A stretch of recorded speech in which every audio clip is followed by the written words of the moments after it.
Welcome to the Ideas on Stage podcast, your regular insight into leadership communication.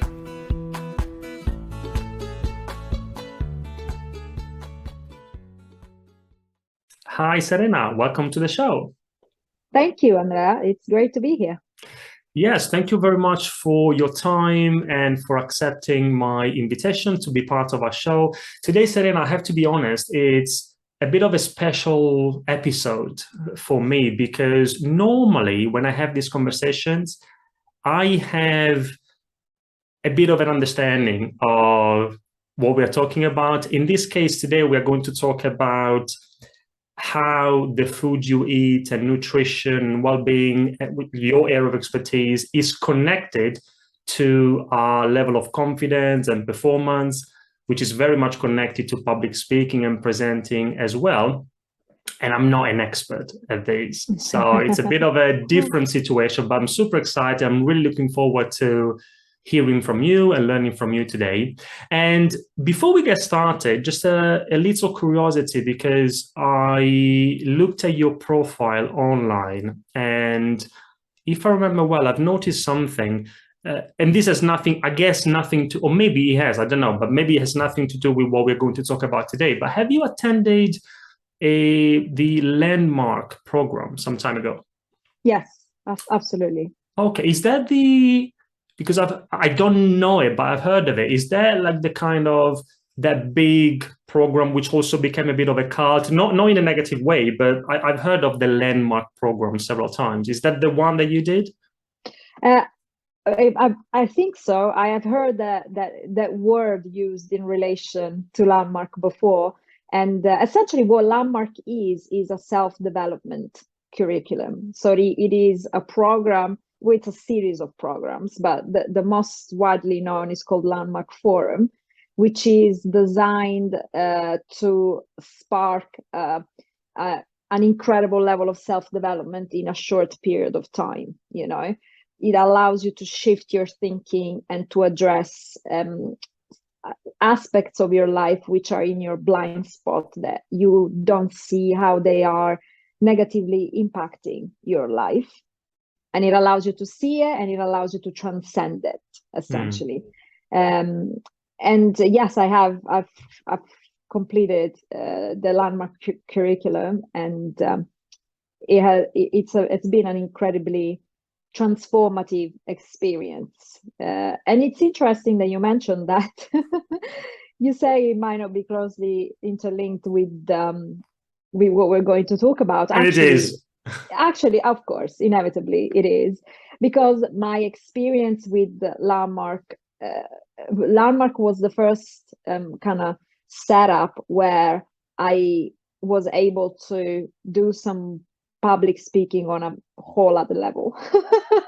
So within that setting, I had my first experiences of public speaking, and I went from zero experience to speaking about some very personal topics as well, in front of, I think the largest audience was 150 people. And so had I not completed the forum, I probably would have not been able to enjoy that experience. I might have been able to do it, but not actually enjoy it. And in fact, through the completion of the first course, the Landmark Forum, I was able to not only do it, but actually enjoy it and thrive.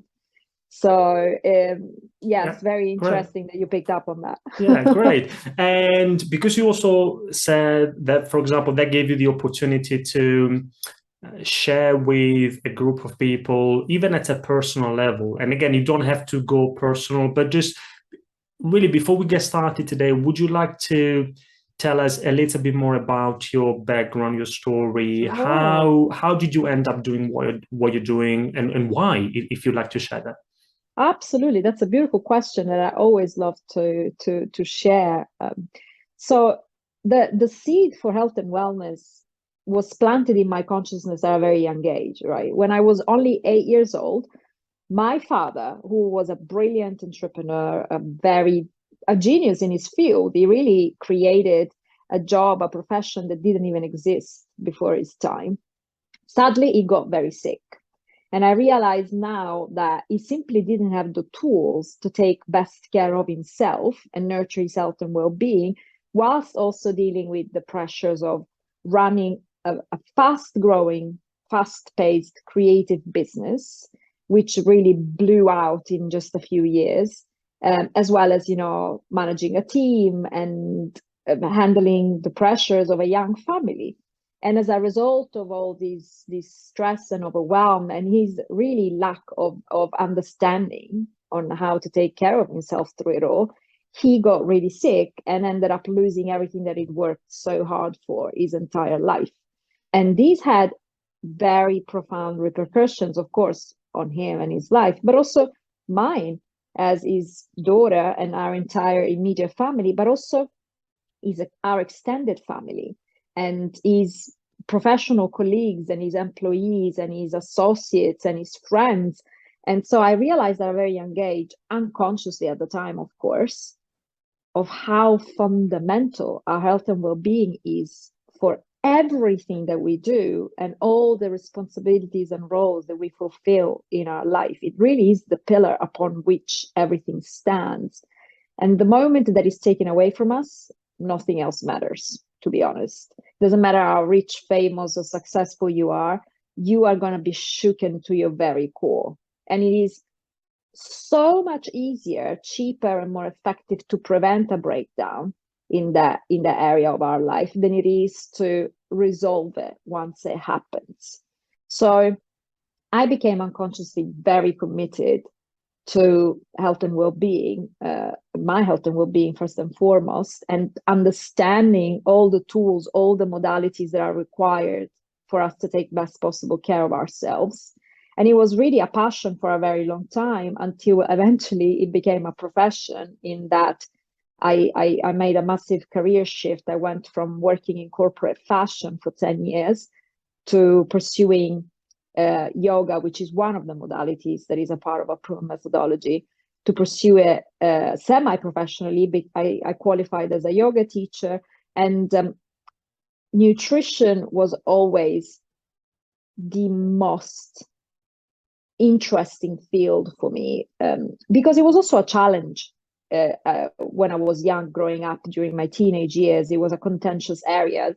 And through the challenges that I experienced in figuring out nutrition for myself, I learned so much, especially of what not to do, to be honest.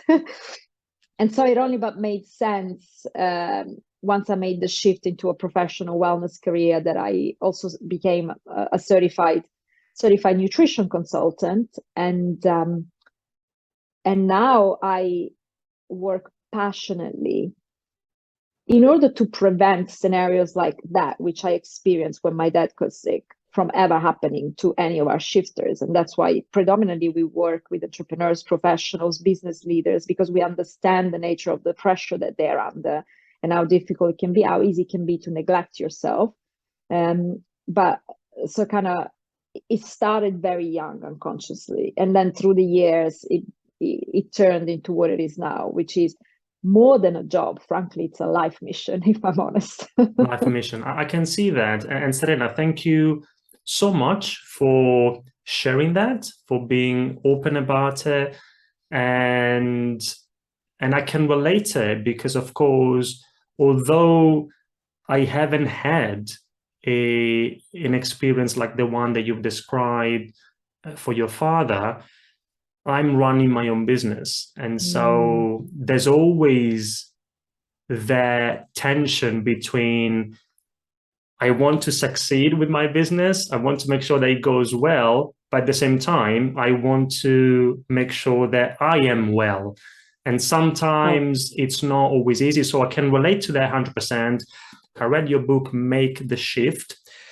At some point, you talk about I have it here, the tripod theory. There are three key elements, three key areas you talk about: focus, food, and fitness. Briefly, I don't know if it's possible to do it briefly, but can you give us an overview of these three key areas that we should consider for our health and well-being?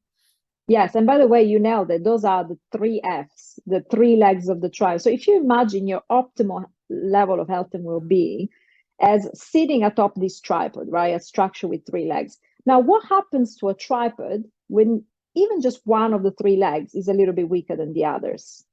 Falls over. Yes, it's either unstable or it falls over altogether. The structure is unstable. Now, in our experience, we always see busy professionals prioritizing maybe one or two, if they're very committed, two of the three Fs. But we have never met anybody who has been able to develop an effective and sustainable strategy across all the three pillars of health and well-being. What that means is that as hard as they are working, they are creating a state of imbalance in their life. So their tripod is not balanced. It's still weak, wobbly, and falling down. So even if they're doing some good things, they come to us, they're like, well, why am I unable to achieve the results that I know I should, even though I'm working so hard? And the answer is because you don't have this holistic approach, which allows you to strengthen all the three pillars. You're still neglecting some areas without even realizing often. So your structure as a whole is weak, even though you might be doing some things right. Yeah. So focus, food, and fitness. The focus pillar is anything around your mindset and mindfulness.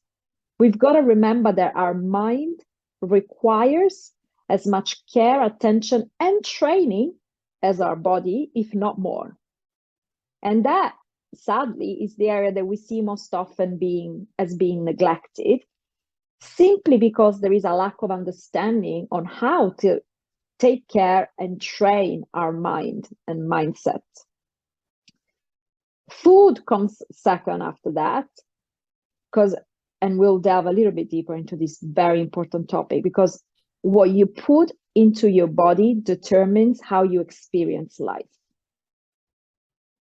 And it is so far-reaching that sometimes we don't even realize how far-reaching it is. And like I said, we'll have a chance to talk a little bit more about that. And then fitness, our bodies are designed to move.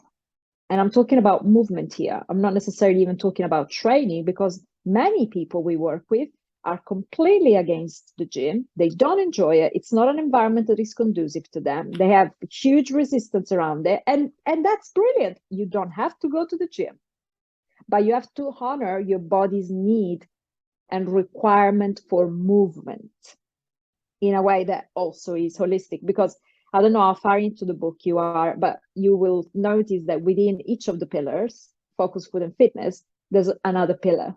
So the whole structure is a little bit like a house of cards. And if you don't know what you're doing, it can feel a little bit overwhelming to tend to all these different aspects.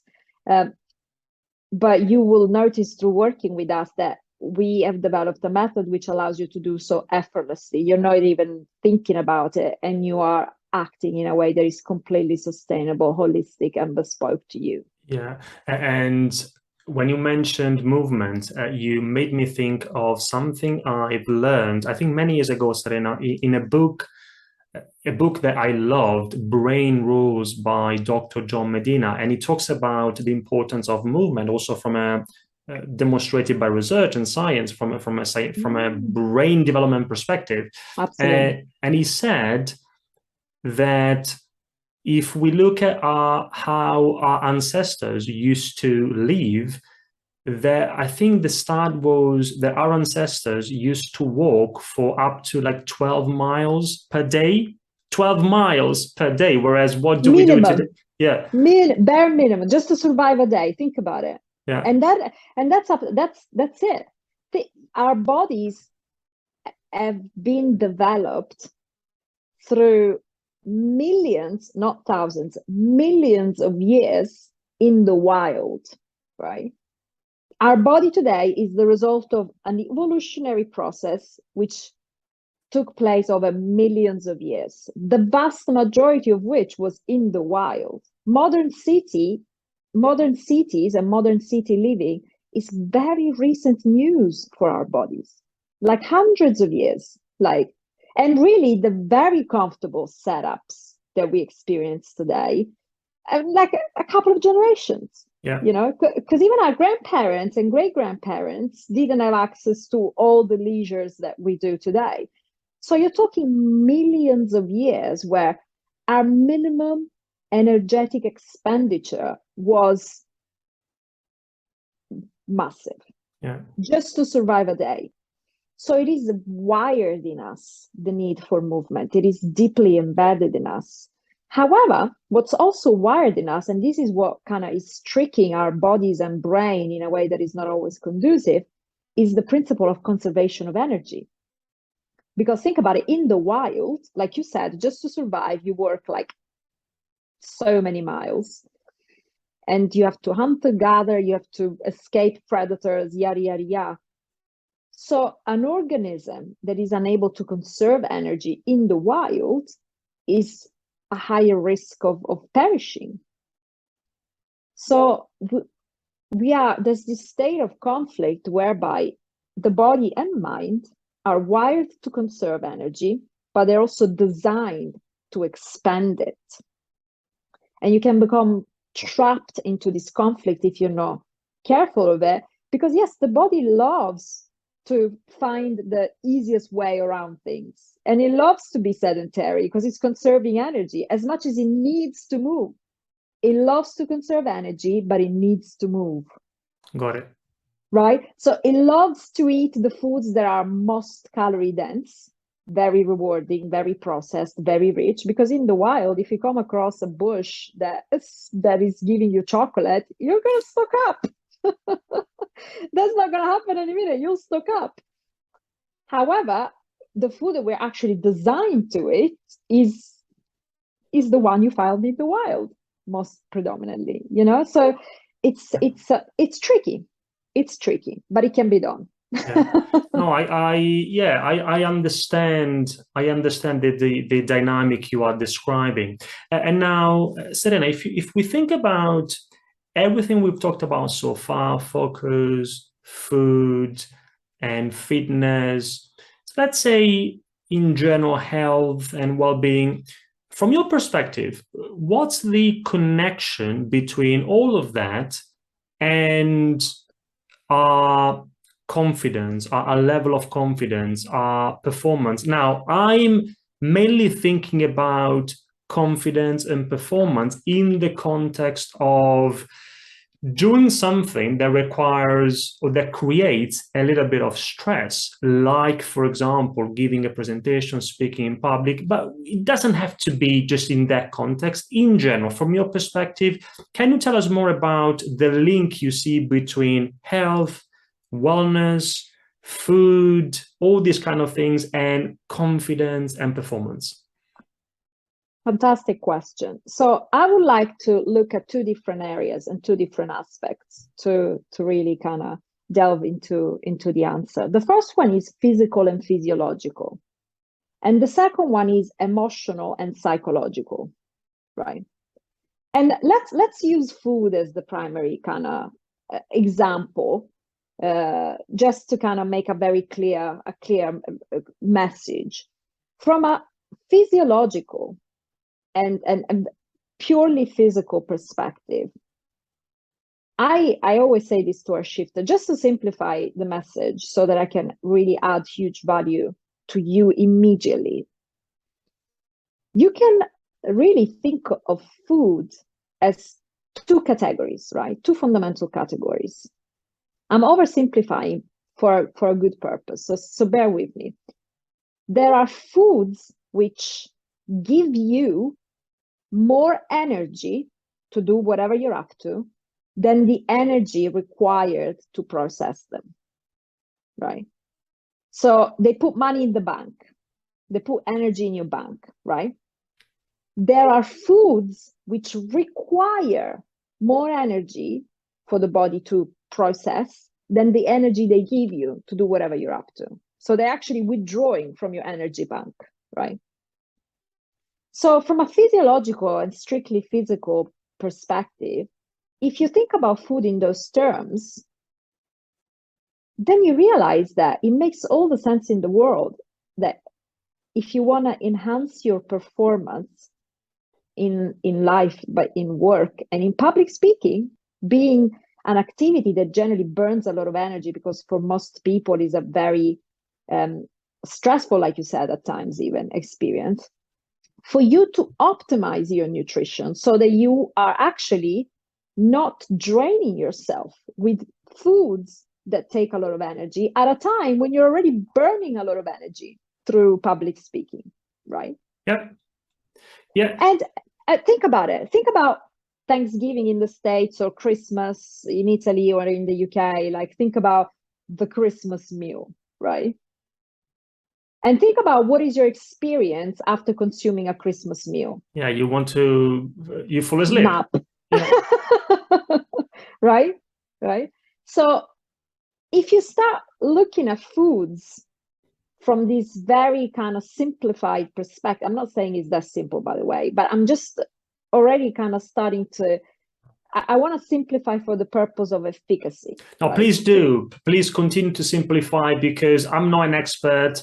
I guess that I think I can say that most of our listeners are not experts in this area. So it's good to simplify, which doesn't mean that it's simplistic. We're just trying to find language that everybody, including me, can understand. So thank you for that. Absolutely.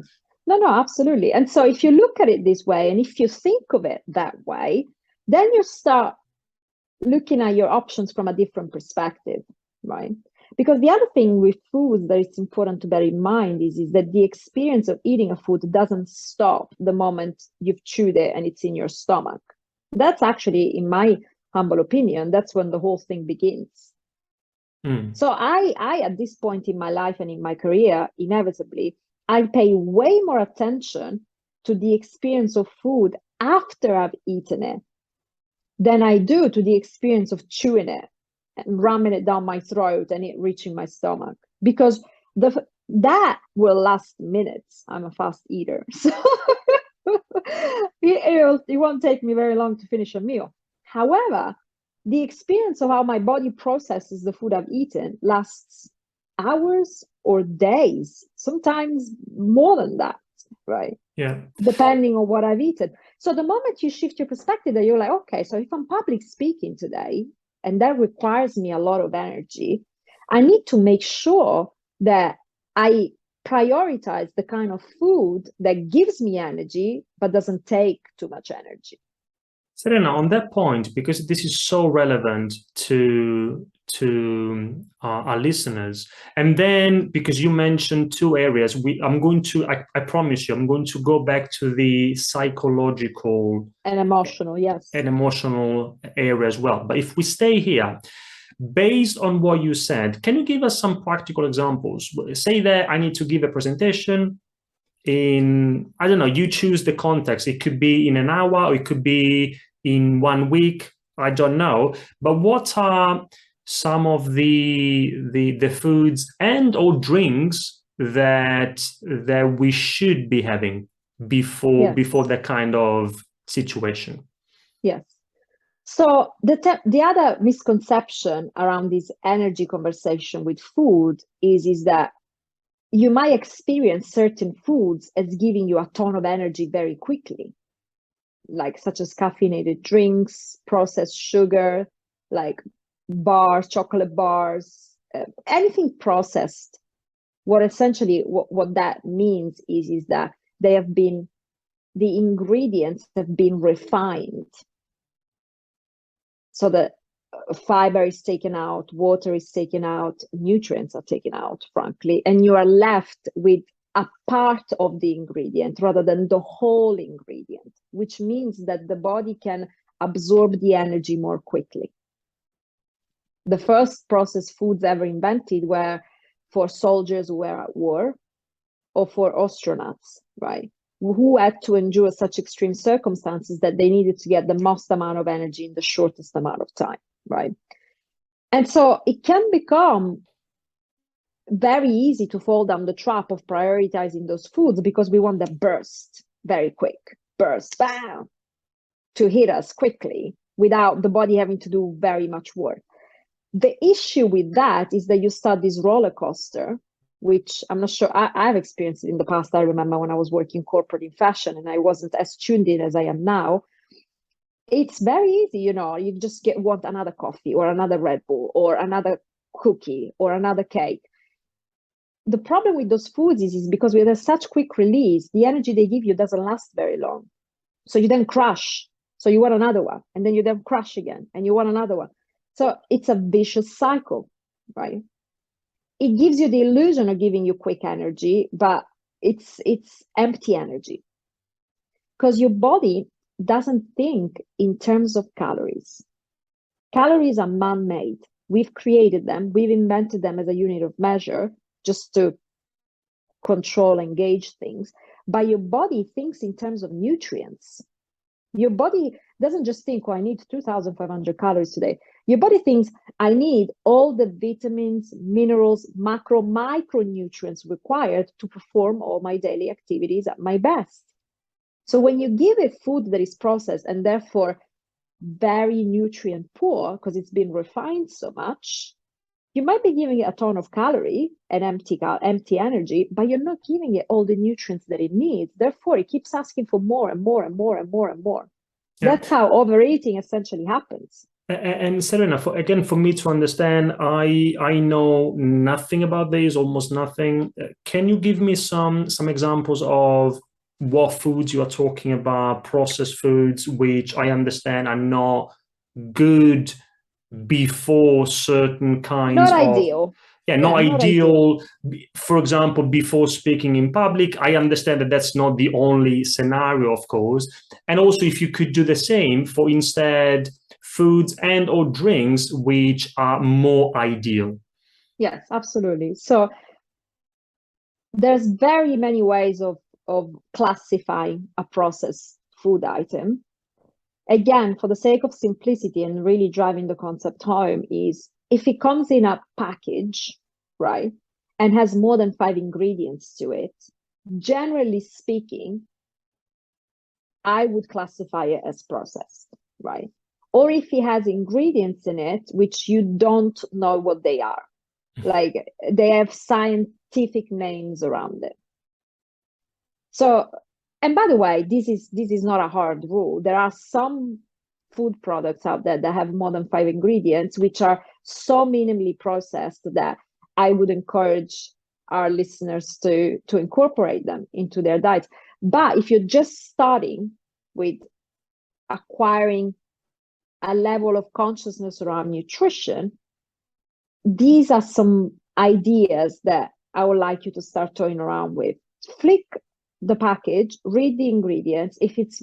Well, first of all, if it's packaged already, there's a hint of suspicion there. But if it has more than 5 ingredients and it has strange names that you don't really know what they are, then I would classify that as a processed food item, right? So, cookies, the vast majority of them, I would classify them. There are some very good cookies out there, which I actually recommend to our shifters. There's these bars called the naked bars, which I eat and I recommend our shifters eat, because if you read the ingredients, first of all, it's less than 5, but also it's dates, cashews, chocolate chips, and vanilla. So it's all very natural stuff, and they're assembled, and the whole foods are in there. So they are not refined at all. So great option. But if it's like the length of the ingredients is like takes you a good few minutes to read, and you don't know what some of that stuff is, then you know that it has a massive question mark next to it. I wouldn't prioritize it as your chosen snack before a speaking gig. I would rather you nurtured yourself with some fresh fruit, like a massive fruit salad, some trail mix, like your favorite roasted nuts, or things that you can see what it is. The fruit has healthy sugars, so the kind of sugars that don't turn into fat easily and that release in your body in a way that is slow burning and effective. The nuts have healthy fats and tons of fiber and also some protein. So you're getting all the nutrients that you need and more, but in a way that the body is used to absorb, and knows how to dissect and slowly release over the course of your speaking gig. Understood. That's great. So this is very practical and useful. And also, Serena, because you mentioned coffee earlier, now I have to say I'm a coffee lover. I love coffee, but I also know that even though I love coffee, I never have coffee before speaking in public, because I know that with caffeine and everything, it's not a good combination, especially before a stressful event. So even if I love it, but never before speaking in public, it also has, whether we are aware of it or not, it has an impact on our voice, the quality of our voice, and voice is a very useful communication tool. So you told us something from a food perspective. In terms of drinks, so we know that we should not drink coffee before speaking in public. Well, I wouldn't recommend it. Again, like you said, by the way, I love coffee myself. My first cup of coffee in the morning is a sacred ritual. I've now weaned myself off fully caffeinated, so I drink decaf even when I do drink coffee. But it was a journey. I didn't do so overnight, and it was purely for the reasons that you mentioned, in that it's not just about something giving you energy, it's the quality of your energy that you're after. Because what coffee does is it stimulates your nervous. Okay, so I'm going to share something with you guys, which is very fascinating. Do you know what coffee actually is? What's the purpose of coffee? So coffee is the plant protection mechanism against insects. So the real purpose of coffee is for it to be eaten by an insect so that the insect dies on the spot and doesn't infest the plant. So it shocks the nervous system of an insect to the point where the insect dies. So the plant, the coffee plant, developed it to protect itself from insects. Interesting. So the actual purpose of coffee is to kill an insect. Right now, obviously, because we're not as tiny as an insect, our nervous system can take it and we don't die. But that's the intended purpose, is to kill something that is way smaller than us. I'm saying this as a coffee lover, yeah? I'm not demonizing it. But we need to understand, okay, so this is shocking our nervous system. It's literally jolting it, right? So you might experience that jolt as energy. And it is a form of energy, but is it the most conducive energy for you to feel centered and focused and clear-minded and even-minded and effective in your communication? I question that. And maybe some people can have a cup of coffee and do an amazing job at speaking right after, but maybe there are also other ways in which they can re-energize themselves without jolting their nervous system into essentially fight or flight. So you're going into something that perhaps you're nervous about, such as speaking, and you're jolting yourself into further fight or flight with that jolt to your nervous system from the caffeinated drink. Exactly, and that's exactly what I meant when I said that kind of combination is not a good combination. Correct. Yeah. So I would say definitely water. Water, I guess, is always good. Anything else? Just checking. Yes, absolutely. If you enjoy tea, like already black tea, although it has caffeine, it's less potent as far as the jolt to the nervous system than that. And generally we have it with milk, and it's more diluted unless you make it really strong. So if you're just transitioning, you could start by just doing this shift from that very strong coffee experience to a more mellow, light black tea with some plant milk of your choice, or you could go into herbal teas as well, which the world is your oyster these days. There's so much out there. Even green tea, which is an acquired taste. Not everybody loves it, but there's a lot of different variations out there. And it has some traces of caffeine in it because it's so chock full of antioxidants and other beneficial substances. It kind of evens out. It evens out that little bit of caffeine that you find in it. And it's a more subtle and slow release of caffeine than a cup of coffee. So that could be a smart trade-off.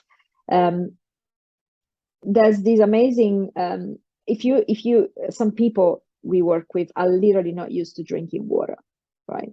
Which it's sad when that's the case, because we are 70% plus water. So you're literally, exactly, cheers to that. You've lost the taste from the elixir of the ultimate elixir of life. But it happens, society is wired to lead us astray in that sense. But if you're just now reacquiring your taste for water, do what you gotta do. Put some chopped fruit in it, orange, or even like cucumber or mint, or even try, I don't know, Dash, which is a brilliant flavored sparkling water to begin with, or just gradually reacquaint yourself to the experience of drinking water and become present with what a difference it does to your energy levels, to your speech. Literally, you're clearer in your voice, you're clearer in your mind, because you're cleaner from the inside out in your body. And the feelings will become so positive that by association, you'll be motivated to drink more of it. And through doing so, you will reacquire the taste for it. Great. And what about alcohol? Like, is it a good or is it a bad idea to try and calm down your nerves? Yeah, maybe with a glass of whiskey or wine or any and alcohol in general. What do you tell us from your perspective? Well, inevitably, I wouldn't promote it as a solution, to be honest, because alcohol does the opposite, which is that it dumps down your nervous system. So much as you don't want to be extra wired and into fight or flight, you also don't want to be a dumbed down version of yourself at a time when you want to give your best, And if you're nervous around public speaking, I can see why the temptation would arise, because it forces you into a more relaxed state, or you perceive yourself as being more relaxed. What you really are, like I said, is a toned down version of yourself, right? Instead of you on top gear, you are a sleepy version of yourself. The sleepiness you might perceive as relaxation, but you're essentially a sleepier version of yourself. And that's not what I would want to be at a time when I'm trying to convey an important message, right? And there are other ways to achieve that same level of relaxation without the sleepiness and the dumbing down of your nervous system attached to alcoholic beverages. For example, and any ideas that come to mind? Well, yeah, to be honest, we fall into the realm of the focus pillar at this point. Of course, eating the right things and drinking the right things is of utmost importance, but I think it is also really important to develop strategies at the level of mindset and mindfulness, which allow you to feel in control somewhat of your nervous system, right? In control of your feelings and emotions, right? Which essentially equals somewhat in control of your thoughts, or at least of the thoughts that you give attention to, right?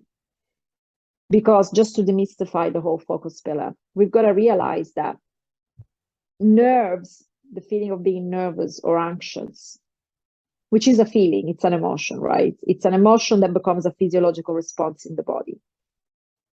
All emotions and all feelings stem from a thought.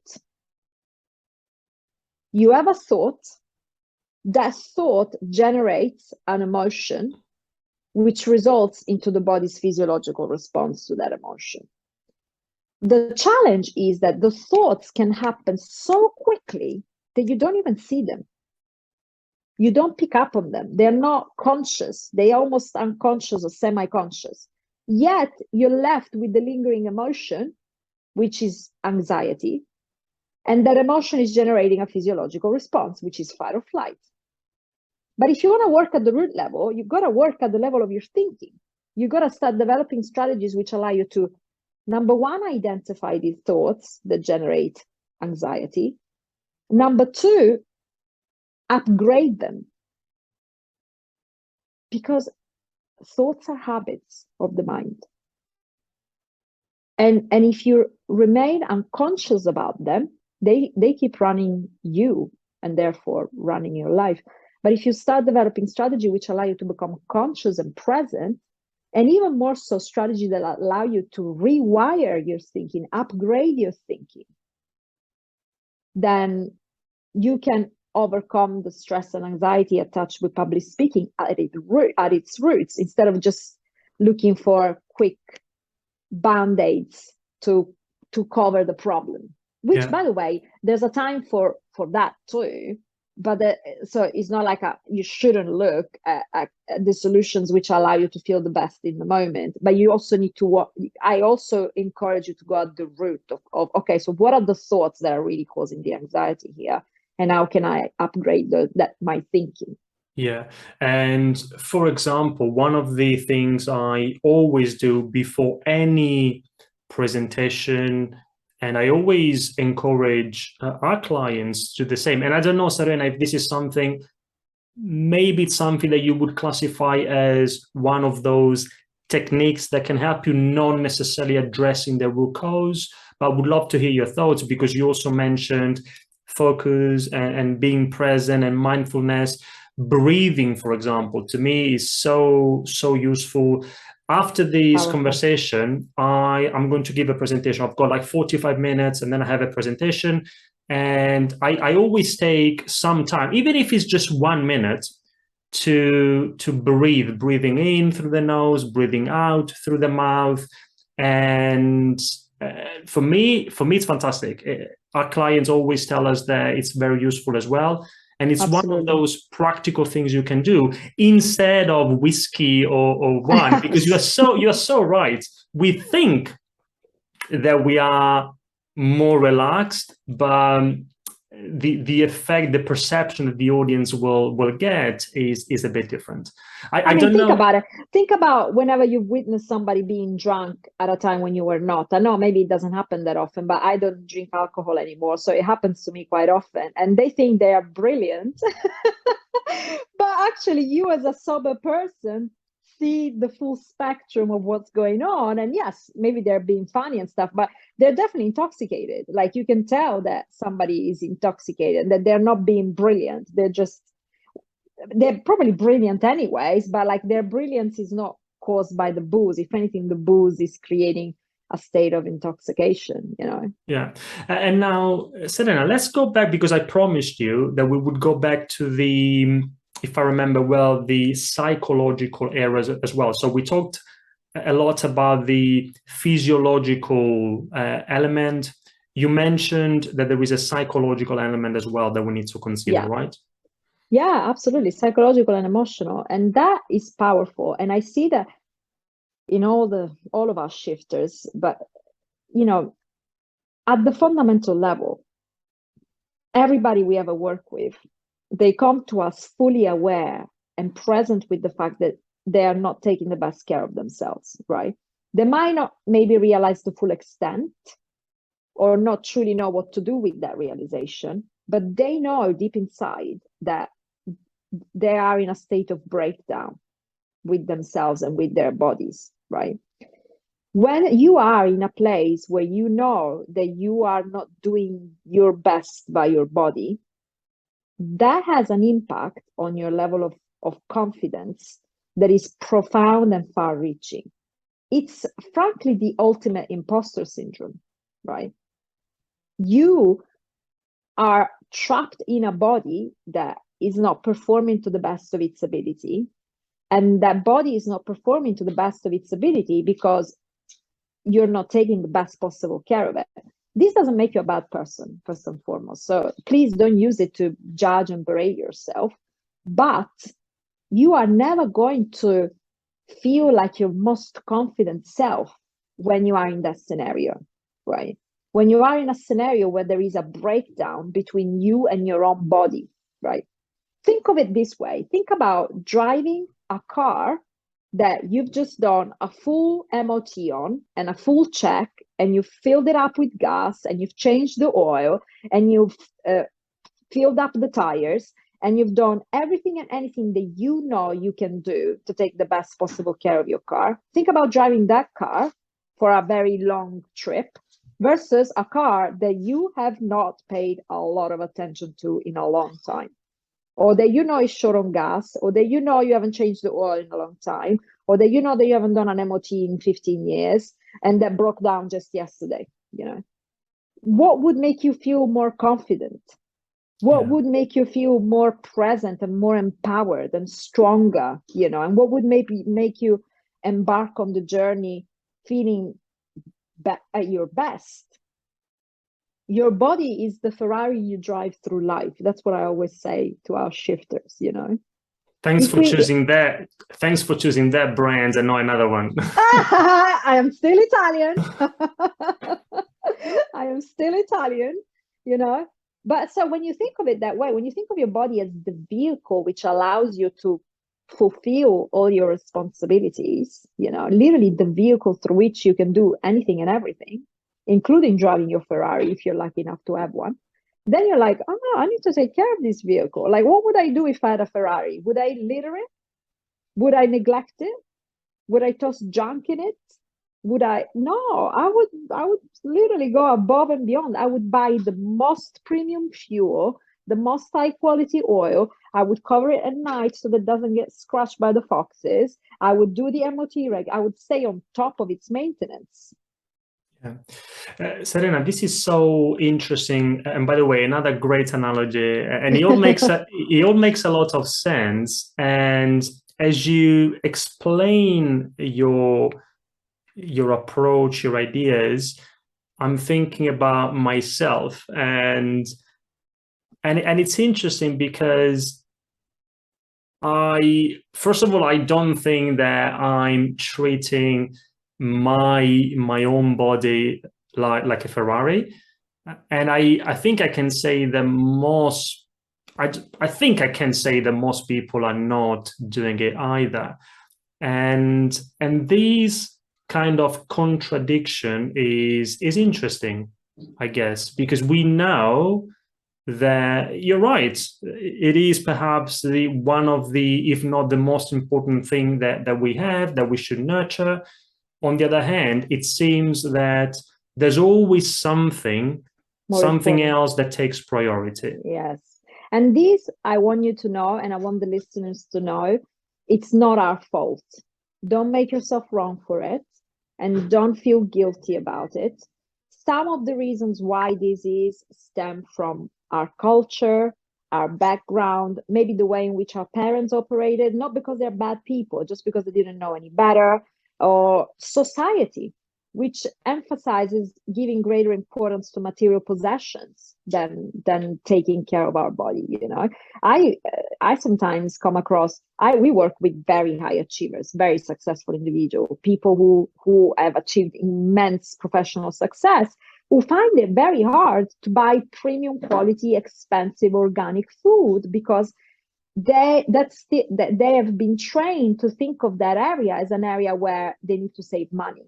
So maybe they have 3 iPhones and a Porsche, but organic lemons are an outrageous waste of money, because why would you buy organic if you can buy regular and it's 30% cheaper, right? Now, they're not bad people. It's just those are the habits that they have nurtured knowingly or unknowingly, and those habits are a result of so many influences, that sometimes there's not even point unpacking all of that. It makes more sense to just realizing, oh look, I'm not used to spending a lot of money on myself. I'm not used to spending a lot of money on health and well-being. Yes, you can go into why that is, and maybe you'll find some value into understanding why that is. But what's even more important is just realizing it and going like, you know what? I want to upgrade that way of operating and being, because now I realize that my body is the Ferrari I drive through life. So I'm going to make some changes, and you gradually upgrade your habits around food or around health and well-being. Yeah. Okay. So, Serena, I have a few other questions or topics I'd like to explore. Let me see. We've got maybe 10, 15 minutes before we wrap up. Now, one question I wanted to ask you is around a particular chapter in your book. Again, Make the Shift, for listeners. and you talk about how to eat like an empire builder. Right. Now, I've read the chapter, so I know what that means. Here is my question. For our listeners, could you please, first of all, give us some context so that they understand what you mean by eating like an empire builder? I know that in the book you talk about the brain and that kind of context. Yeah. And then, yes, if you'd like to expand a little bit so that we understand how to do that as well. Yeah, so essentially, it's this realization. We've touched a little bit on it when we were talking about the foods that give you energy versus the foods that take energy away. And it's this shift in attitude around food where you really see it as a fuel, right? A fuel that allows you to fulfill your potential in whatever it is. And it's sad because I work with many entrepreneurs and professionals, and sometimes there is this mindset almost as if it was a nuisance, you know? So it's like, oh my God, I wish I didn't even have to eat, you know? So it's either that or not paying any attention to it whatsoever and going with the habits that they developed through their entire life without much mindfulness around the implications and the impact that the food that they're eating is having on how they're performing in their business, you know? And if you really switch your mindset and see your business as an extension of yourself, which as an entrepreneur, I think is a fundamental mindset to maintain, right? It's not me versus the business. It's me out of which the business becomes, right? Your business is a manifestation of you, is an extension of you. So in some respects, the way that you take care of yourself is the way that you take care of your business, right? If you don't take care of yourself, you're not taking care of your business, because without you, there is no business. So the moment you make that mindset shift, you will find it easier to prioritize the right activities and to look at nutrition from a different perspective, right? It's not just a separate thing from your business. It's fundamental. It's clearly deeply intertwined. What foods you choose to eat determine how much energy you will have to fulfill your daily responsibilities. And like we said, what kind of energy, not just how much, right? Yeah. But also the attitude around it. The attitude around self-care will manifest in how you take care of your business, how you take care of your employees, or what kind of energy they pick up on you, essentially. Are you running on empty, or are people and the business benefiting from the overflow of energy that's outpouring from you because you're taking such great care of yourself? Understood. And let's talk about books now, because I'm not only a coffee lover, but I'm also a book lover. I love reading. Now, in addition to your own resources, we've mentioned Make the Shift. And if there is anything else, feel free to mention if you've got anything coming up. But also, even beyond your own resources, if you think about everything we've talked about, now it doesn't have to be, the link doesn't have to be that clear, although if you've got something in mind, that would be amazing. If we think about the connection between nutrition, food, focus, fitness, and confidence and performance, is there one book in particular that comes to mind that you would recommend? There's two. Can I mention two? Even better. So the first one is called The Pleasure Trap by Dr. Lyle, right? And it delves deep into that challenge that we face as human beings, whereby we are wired to conserve energy, but we're also designed to burn energy, right? And Dr. Lyle calls this the pleasure trap, right? And he talks about it and explains it with tons of metaphors. You will love it, but in a way that, although it's completely science-based, these are all very esteemed doctors, it's very understandable, and it delves into things that we can do to break free from this trap, to not remain trapped into this dichotomy that can sap a lot of energy from our life. So the pleasure trap, number one. Number two is a book by the most esteemed nutrition expert in the world, if you ask me, which is Dr. Colin Campbell, who has studied and researched nutrition for his entire career, which spans over, I don't know, 50 years plus now. And he's the head of the school where I acquired my certification. Is a doctor of nutrition science at Cornell University. He's an incredible human being, and he's written some incredible books. But for the purpose of the topic that we've just covered, I would recommend his book called Whole, WHOLE, Whole. Right. And for our listeners, I'm going to include both books in the show notes. Yes, and that book talks about the difference between processed foods and unprocessed foods, and why shifting our mindset around nutrition to look at the whole food and why it's good for you and how it works is going to transform your life, and it's going to allow you to tap into the real powers of food and to really make peace with food, and for food to become an amazing tool in your life, which will facilitate you achieving all your goals and beyond. You will make peace with food through that book, and you will make peace with your body as a result, because when you're not at peace with food and nutrition, you're really not at peace with your own body, right? So powerful book. Amazing. So thank you very much. Today we've got 2 books, not just one, even better. And as we get to the end of our conversation, Serena, if anybody wants to connect with you, what should they do? Where do they find you? And again, if you've got anything in particular that you'd like to share with our listeners, feel free.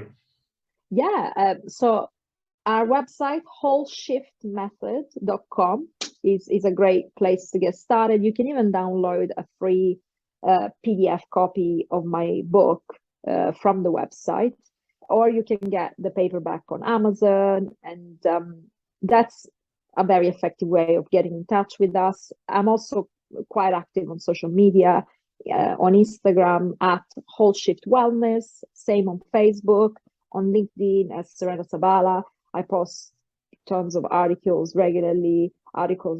So those tend to be the main ways to get in contact with us. The usual suspects, website, social media, yeah. And I always like to close with one question. Now, if you think about everything we've talked about, what's the one thing, what's the most important thing? If there's one thing you would like our listeners today to remember and take away from this conversation, what is it? Don't wait. Start now. Do something today.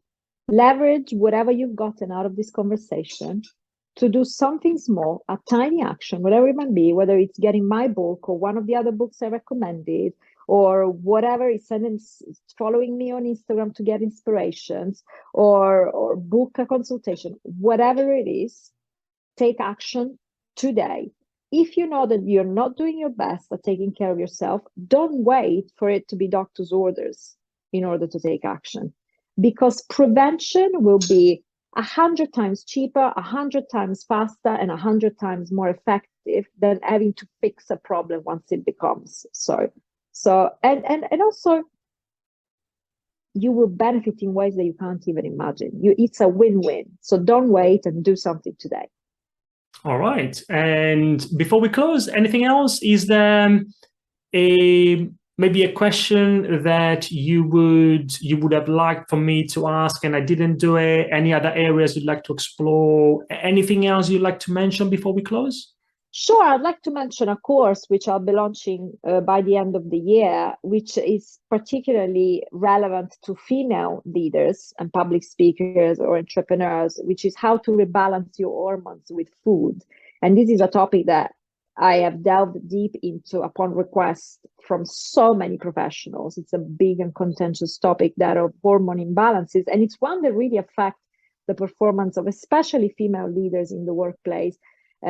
So it's closely intertwined with what we've just discussed. So I've done, and I will continue to do events around it. I'm also working on a book around it, but I have a course outlined that I'm finalizing and I'll be launching by the end of the year. So if any of your listeners is interested in finding out how to rebalance your hormones with food, feel free to get in touch and I'll make sure to keep you in the loop. Fantastic. So Serena Sabala, Whole Shift to Wellness, thank you very much. I really appreciate your time and you sharing your insights, your knowledge, even your transparency and openness, especially at the very beginning of the conversation with your background and your story and your father. And thank you very much again. Let's keep in touch and all the very best. Ciao. Thank you. Ciao for now. If you enjoyed this episode of the Ideas on Stage podcast, there are many more you might like, so please subscribe, leave us a review, and tell us what you think. You can find many more ideas on business communication at ideasonstage.com or by searching for Ideas on Stage on iTunes, YouTube, or wherever you get your podcasts. Thanks for listening, and goodbye for now.